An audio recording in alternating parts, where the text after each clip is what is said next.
Hi hello viewers, నేను మీ MSR. ఈరోజు ప్రధాన పత్రికల్లోని ప్రధాన అంశాలు మీకోసం. ప్రాజెక్టుపై పర్యావరణ పిడుగు. సుప్రీంకోర్టు తీర్పుతో పాలమూరు డిండి సీతమ్మ సాగర్కు అనుమతులు నిలిపివేసిన కేంద్రం.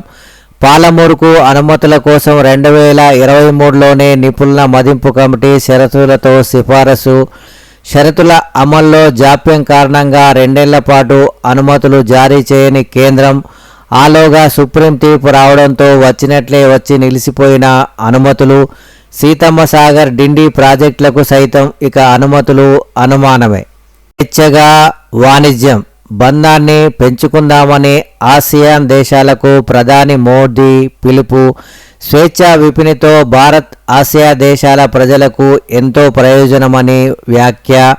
అమెరికా సుంకాల మోతవేళ ఆసియాన్తో బంధమని బలోపేతంపై దృష్టి. అంతర్జాతీయ సుస్థిరాభివృద్ధికి భారత్ ఆసియాన్ భాగస్వామ్యమే గట్టి పునాది. ఆసియాన్ శిఖరాగ్ర సదస్సులో వర్చువల్గా ప్రసంగించిన ప్రధాని ప్రపంచ శాంతి భద్రతలను ఉగ్రవాదం సవాలుగా మారిందని ఆందోళన వ్యక్తం చేసిన మోదీ. తిమోరుకు సభ్యత్వం. ఆసియాన్ సభ్య దేశంగా చేరిక. కౌలాలంపూర్లో సమైక్య సమావేశాలు ప్రారంభం.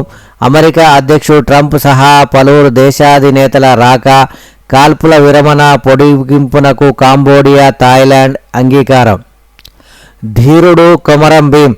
గిరిజన సమాజంపై ఆయనది చెరగని ముద్ర. మన్ కీ బాత్లో ఆయన్ను స్మరించుకున్న ప్రధాని మోడీ కొమరం భీం గురించి యువత ఎక్కువగా తెలుసుకోవాలని సూచన. ఇందిరమ్మ ఇంటికి 60,000 కోత. సర్కార్ కొత్త కొర్రి లబ్ధిదారులకు షాక్. స్లాబ్ పడ్డాక ఇచ్చే 2 లక్షల బిల్లులో రూపాయలు 60,000 కోత. ఆ మేరకు ఉపాధి హామీ పనులు చేపడతామన్న సర్కారు. ఏ పనులు పూర్తి చేస్తారో స్పష్టం చేయని ప్రభుత్వం. లబ్ధిదారులు సహకరించాలని మంత్రి పొంగులేటి విజ్ఞప్తి. రోజుకో నిబంధనలతో లబోదిబోమంటున్న లబ్ధిదారులు. పని గంపగుత్తగా మేస్త్రికి అప్పగించాక ఇదేం మెలిక. మరి ఇప్పటికే నిర్మాణం పూర్తయిన ఇండ్ల సంగతేంటి? 20 లక్షల ఇండ్లు కట్టిస్తామన్న కాంగ్రెస్ అధికారంలోకి రాగానే మాట తప్పింది. ఇందిరమ్మ ఇండ్ల సంఖ్యను 4.5 లక్షలకు కుదించింది. దాంట్లోనూ రోజుకో నిబంధన. 56 గజాలకే అన్నారు. 45 రోజుల్లో నిర్మాణం మొదలు పెట్టాలన్నారు. దళిత బంధు వచ్చి ఉంటే ఇల్లు కట్ అన్నారు. ఇసుక ఉచితమని చెప్పి మాట మార్చారు. ఇప్పుడు స్లాబ్ పూర్తయ్యాక ఇచ్చే రూపాయలు 2 లక్షల బిల్లులో రూపాయలు 60,000 కోత పెట్టారు. ఆ మేరకు ఉపాధి హామీ కింద పనులు చేసుకోవాలని చెప్తున్నారు. సర్కారుకే మస్కా. శాసిస్తున్న బస్సు మాఫియా. హైదరాబాద్ నుంచి రోజు 1000 బస్సులు, 40,000 మంది జర్నీ. ఇంటర్స్టేట్కు పెద్ద ఎత్తున రాకపోకలు. ప్రమాదాలు జరిగినప్పుడే తనిఖీలు. స్ట్రిక్ట్గా ఉండే అధికారులపై రాజకీయ ఒత్తిళ్లు. ప్రభుత్వాలపై పెత్తనం చేసే స్థాయికి ప్రైవేటు బస్సుల యాజమాన్యాలు. అంత పెద్ద ప్రమాదం జరిగిన ట్రావెల్స్ను బ్యాన్ చేసిన సందర్భాలే లేవు. తనిఖీల్లో వెలుగు చూస్తున్న అక్రమాలెన్నో. కఠిన చర్యలు తీసుకొని సర్కారు. అన్నింటినీ లైట్ తీసుకుంటున్న బస్సుల యాజమాన్యం. ప్రయాణించే శవపేటికలుగా స్లీపర్ బస్సులు. కర్నూలులో జిల్లాలో కన్నీటి ధార. మృతదేహాల అప్పగింత వేళ బంధువుల రోదన.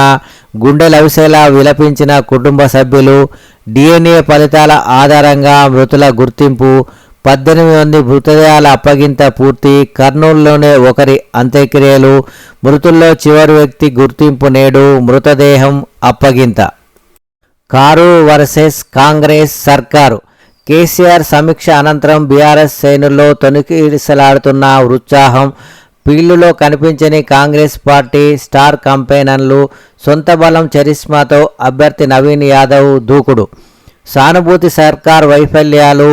హైడ్రా కూల్చివేతలే బీఎస్ఆర్ ప్రచారాస్త్రాలు. ఫీల్డ్లో పనిచేస్తున్న శ్రేణులకు నిరంతరం గైడ్లైన్స్ ఇస్తున్న కేసీఆర్.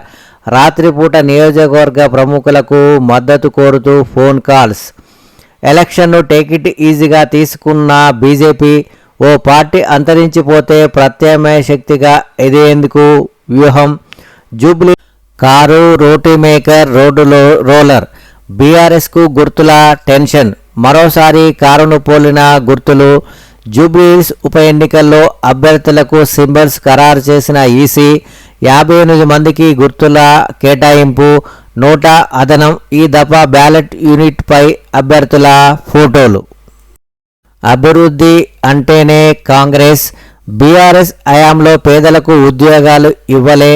ప్రజాప్రభుత్వం అధికారంలోకి వచ్చిన తర్వాత 80,000 ప్రభుత్వ ఉద్యోగాలు, ఉచితంగా సన్నబియ్యం పంపిణీ, ఉచిత రవాణా, ఉచిత విద్యుత్, మహిళలకు వడ్డీ లేని లోన్లు, ప్రతి పేద కుటుంబానికి రూపాయి 5 లక్షల విలువైన ఇందిరమ్మ ఇల్లు కట్టిస్తున్నాం.